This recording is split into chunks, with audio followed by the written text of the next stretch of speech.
CM Chandrababu busy, Nitin గడ్కరీతో భేటీ, రహదారులపై చర్చ. YCP నేతలకు బుద్ధా వెంకన్న సవాల్, వరద సాయంపై అవినీతి ఆరోపణలు తగవు, బహిరంగ చర్చకు సిద్ధమన్న టీడీపీ లీడర్. ఢిల్లీలో సీఎం రేవంత్ బిజీ, పలువురు కేంద్ర మంత్రులతో భేటీ, రాష్ట్ర రాజకీయాలపై హైకమాండ్తో చర్చలు.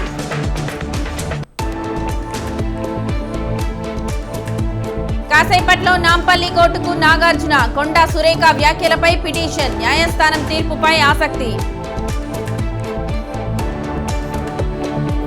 హెచ్సీఏలో గోల్మాల్పై ఈడీ ముందుకు అజారుద్దీన్, తనపై ఆరోపణలు అవాస్తవమని వ్యాఖ్య. ఏపీలో రేపటితో మద్యం దరఖాస్తుల గడువు ముగింపు, ఇప్పటి వరకు సర్కార్కు 406 కోట్ల ఆదాయం. విజయవాడ న్యాయవాదుల బృందానికి రోడ్డు ప్రమాదం, మెరుగైన వైద్యం అందించాలని రాజస్థాన్ సీఎంకు చంద్రబాబు ఫోన్. ఇంద్రకీలాద్రిపై వైభవంగా శరన్నవరాత్రి ఉత్సవాలు, మహాలక్ష్మీదేవి అలంకారంలో దుర్గమ్మ దర్శనం. తిరుమలలో కన్నుల పండుగగా శ్రీవారి బ్రహ్మోత్సవాలు, మోహిని రూపంలో స్వామివారి దర్శనం.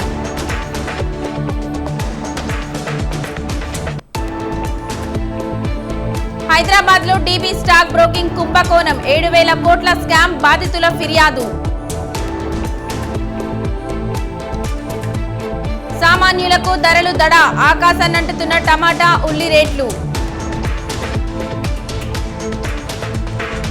హర్యానాలో హ్యాట్రిక్ దిశగా బీజేపీ ప్రభంజనం, 49 స్థానాల్లో ఆధిక్యంలో కమలం. జమ్మూ కశ్మీర్లో హస్తం హవా, మ్యాజిక్ ఫిగర్ దాటేసిన కాంగ్రెస్, ఎన్సీ కూటమి బీజేపీకి పరాజయం. కశ్మీర్లో మహబూబా ముఫ్తీ కుమార్తె ఓటమి, ప్రజా తీర్పును స్వాగతిస్తానన్న ఇల్తిజా ముఫ్తీ. 2 రాష్ట్రాల్లో ఖాతా తెరవని ఆప్, నిరాశలో పార్టీ అధినేత కేజ్రీవాల్. జులానాలో వినేష్ పోగట్ విక్టరీ, బీజేపీ అభ్యర్థి యోగేష్ కుమార్ పై గెలుపు. ఎన్నికల ఫలితాలపై తప్పుడు ట్రెండ్స్ ఇవ్వాలని ఒత్తిడి చేస్తోంది బీజేపీపై జైరాం రమేష్ ఆరోపణలు.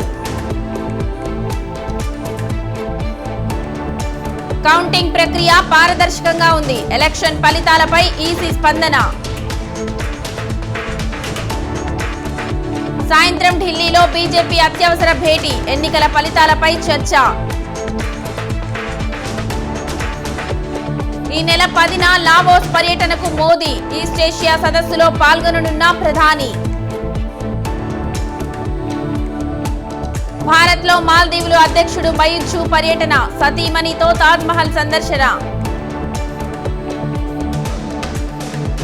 టూర్ ఇన్స్టాగ్రామ్ సేవల్లో అంతరాయం, ఆందోళనలో రీల్స్ ప్రియులు, యూజర్ల ఫిర్యాదు.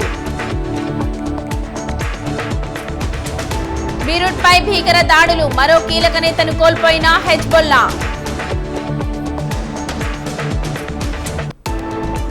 అధ్యక్షురాలిగా ఎన్నికైతే పుతిన్ను కలవను, కమలా హ్యారిస్ ఆసక్తికర వ్యాఖ్యలు.